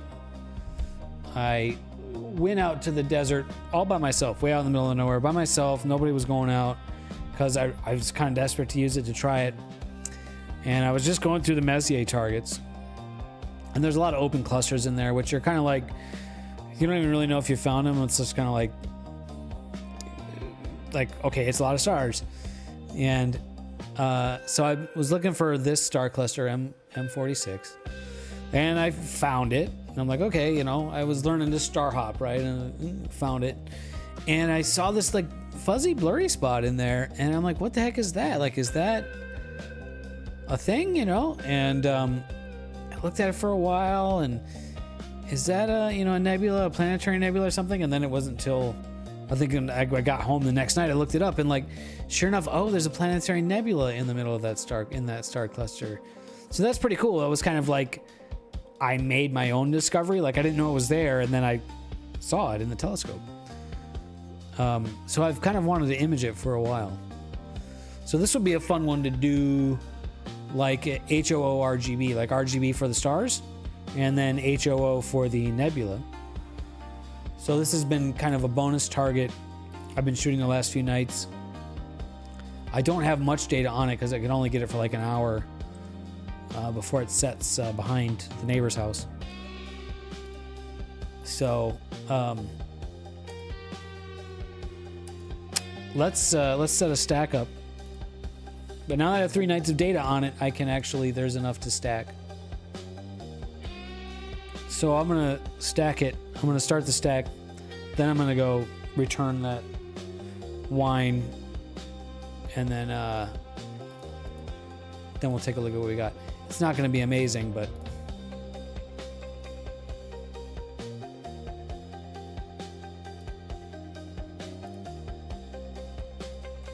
get the weighted batch pre-processing script up here. Clear. We will add a directory, which is appropriate for this, M46. I got 12 HA frames and 17 3 frames. Not amazing, but good enough. And I always 2x drizzle everything. And we need an output directory.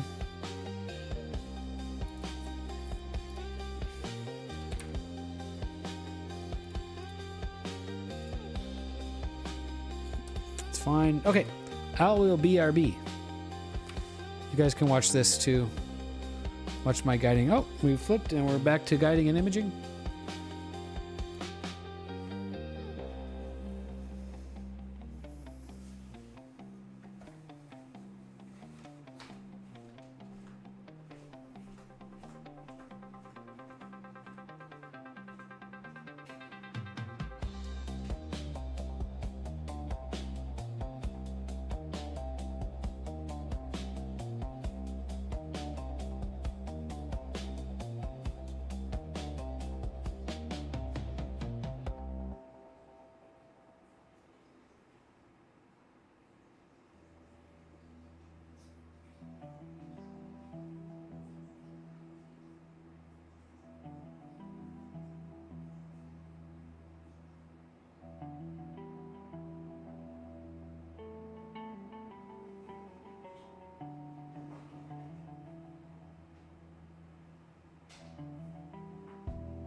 All right.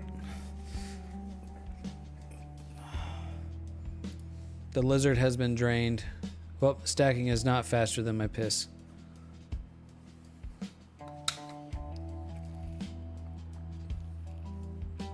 Almost, though. Look at that. It's almost done.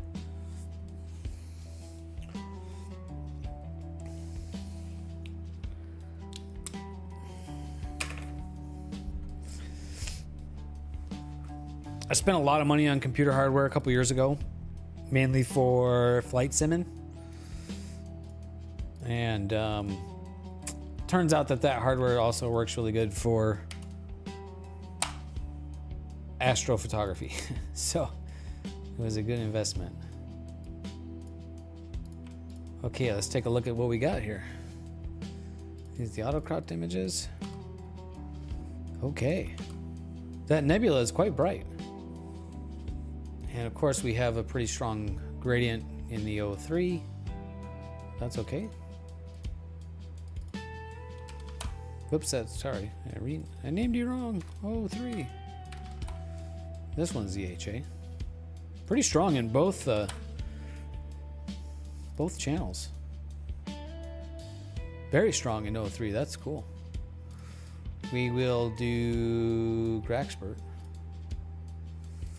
This one's kind of exciting to me because an HA HOO RGB image would be pretty cool with this. So we will have to do that.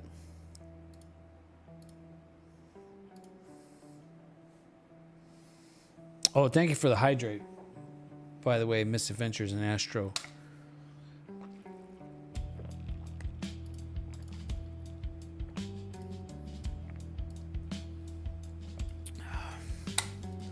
Okay. Those are set up. Channel combo. H O O. No, this is, I don't know what it is. It's the planetary nebula in the middle of M46. Look at that. It's like brighter in the oxygen than in hydrogen. We can find out.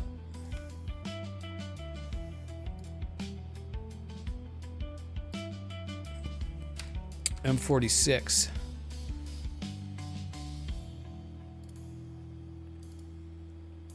Nah.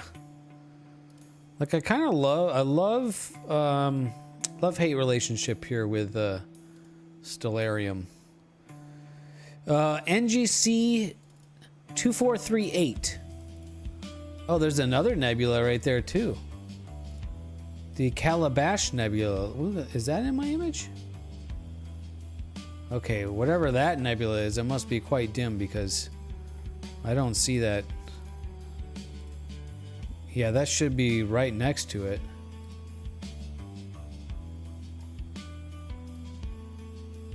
I don't see any hint of that other nebula.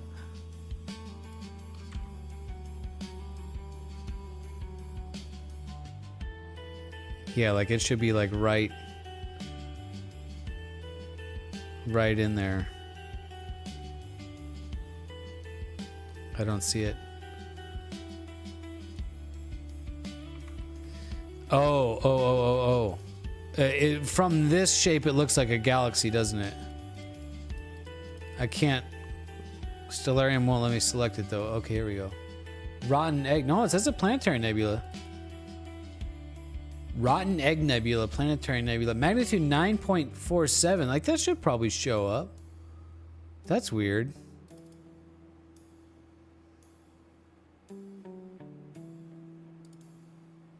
I mean, I don't see any hint of it in here.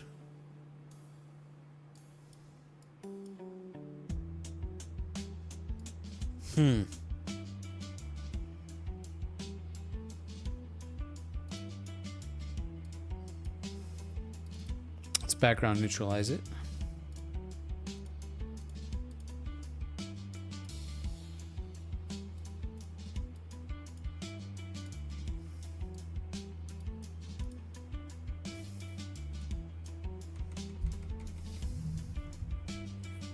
Blur exterminate it.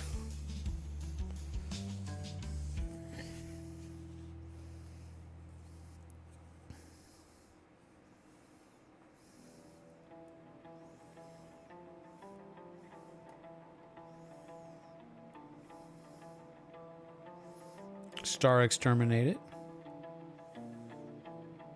Maybe once I subtract the stars, then maybe a hint of that nebula will show up.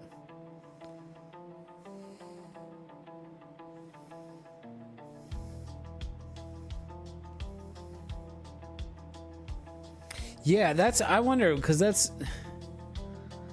like, if it was an emission nebula, I mean, unless it's like unbelievably faint, like it should show up. There's nothing in there.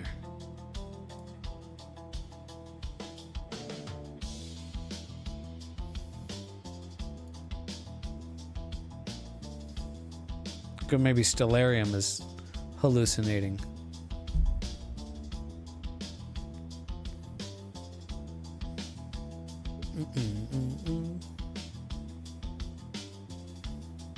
This may have a bit of a faint O3 shell also.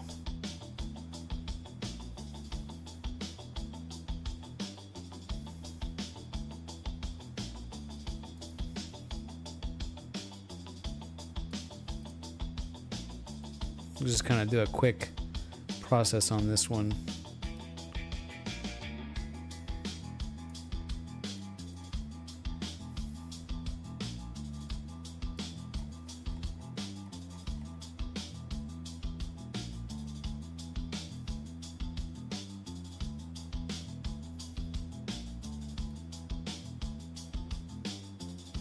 Yeah, it's like a little baby ring, huh?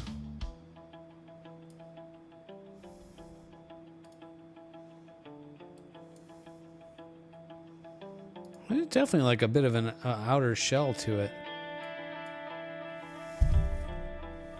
A rare object that's super bright in O3 and not in HA. Not like I want the HA to be brighter. Okay, let's do stars.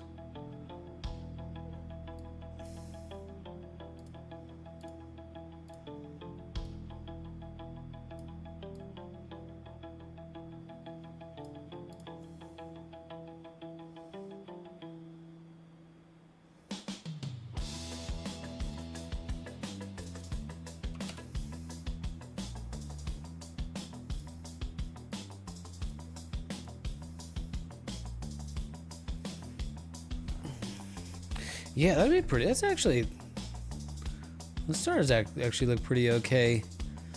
Yeah, just using City Astro's tools. All right, let's do range selection, local histogram equalization. That'll really help, I think, bring this thing out. Because there's not a lot of detail in there. It really is just kind of a fuzzy little blob. So we'll mask it, and then local histogram equalization should, yeah, that's a bit aggressive, but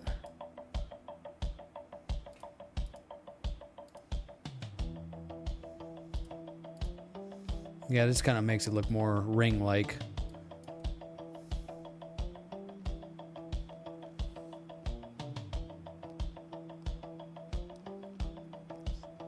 I am hereby dubbing this the Tiny Donut Nebula.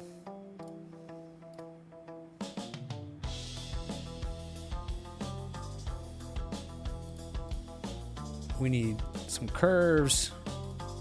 Probably just push the saturation.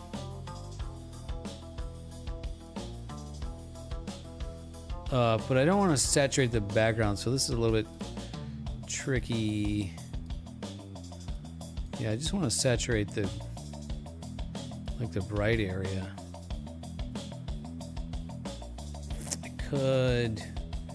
I could mask it. Yeah, let's try that. Let's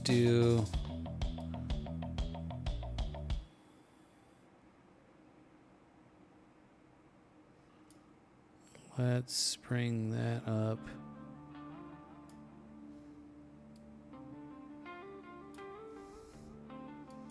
So we'll make a mask and we'll kind of cheat it. So check this out. So a mask, and it brought in some bright spots that were kind of some background stuff. And send it to Donut Labs in exchange for their new super battery. What is this Donut Labs and super battery that you speak of?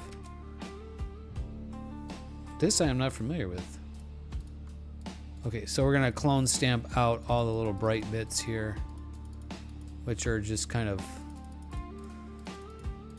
there's a little bit of background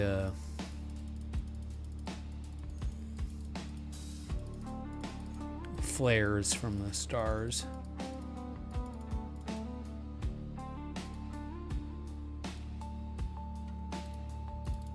Because we don't want to saturate those.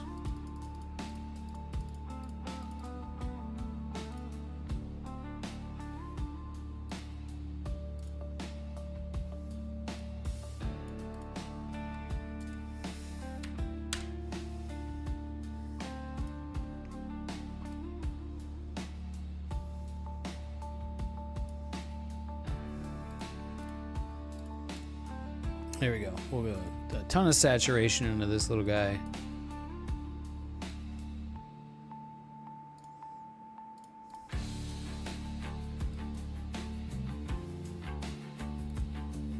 That's kind of a fun image. Especially being it was kind of a throwaway.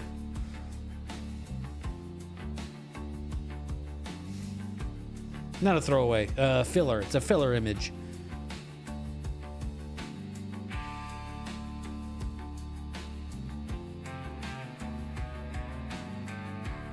Yeah, that's pretty cool. I'll save it. It's worth saving. It's worth sharing. M46, not 64, 46. UDS 150. And we'll just put the date. Oh, this is also HOO.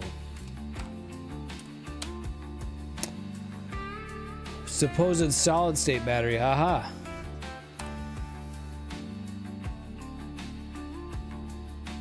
Solid state batteries, those are kind of like superconductors where like every year somebody announces like, oh, we have a new thing, and it's like, oh, no, you don't. Like it doesn't actually work. Cool. All right. Well, that's fun. Alrighty. Okay, well, that is about it for me tonight. I'm pleasantly surprised with how this came out. This is pretty cool. And there's definitely a faint 03 outer shell to this, so this may be fun to add more data to over the next well, every night that I get. Yeah. And this one is especially cool for me because I definitely have a bit of a personal connection to that, being that, like, I discovered this nebula, discovered. So that, a couple of neural pathways connected there where I remember seeing that in the telescope for the first time. And so to be able to image it now is pretty neato. Pretty neato indeed. And with that, I think I need to step out for the night. Let's take a look at how our imaging is going.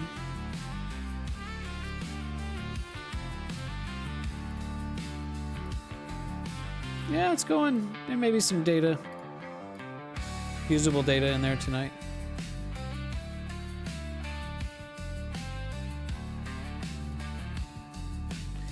Good night. Thank you for being here, Cheap Astro. I enjoy seeing your posts, your videos, what you're working on. Hopefully you will have some clear skies soon. Look forward to seeing more from you. And I need to get something going. I've got yeah, it's kind of tough. It's been busy, kind of tough to handle, balance that stuff. So, but I'm glad you guys will hang out with me when I do these streams. That's pretty cool. So I'm gonna take off for tonight. I don't know when the next stream will be. I'll try to do Tuesday nights are good for me, but sometimes I'm like, I don't really have anything that I want to do on the stream, or I'm just kind of tired and not really feeling like it. So, but I should try to stick to a schedule. I say that every time I'm on. We'll see if it happens. I'm in the Discord, of course. I'm very active in there. Still want to continue to explore our Discord alternatives. Hey, what's up? What's up, Bien Placoso? Welcome. You joined just as we were gonna sign off. But I'm glad that you said howdy. How are you? This is the Open Cluster M46 with a cool little planetary nebula in it. Just processed this image. This is 3 nights, only like an hour each night of data. A little more than an hour maybe. So not a lot of data, but very bright planetary nebula in here. And there's like an outer O3 shell. So this is going to be a fun one to continue to add more data on. Hopefully as we get some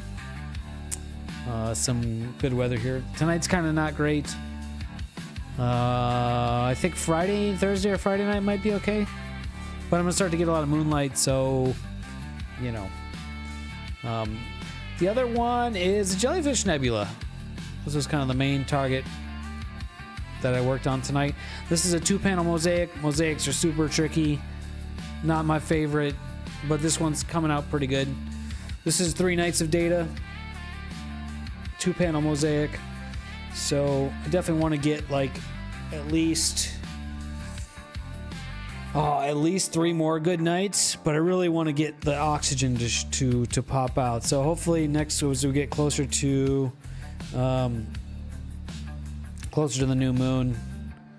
Well, when we get on the other side of the full moon, right, the week past the full moon, then the moon rises later in the night, and this is an early in the night target, so I could shoot the O3 then. So not next week, but the week after, right? Hopefully we have some clear skies then, and I'll just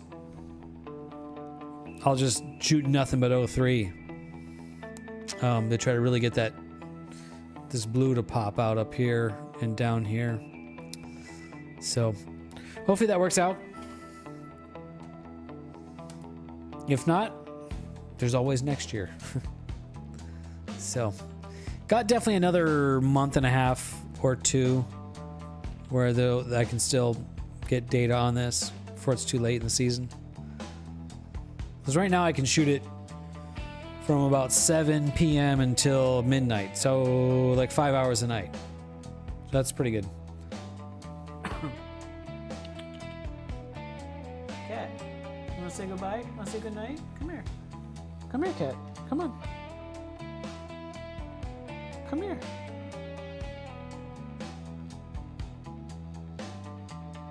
Come here, Cat. Come here.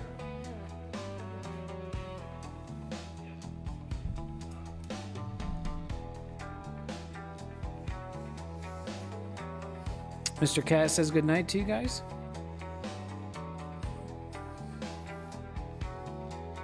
You say good night?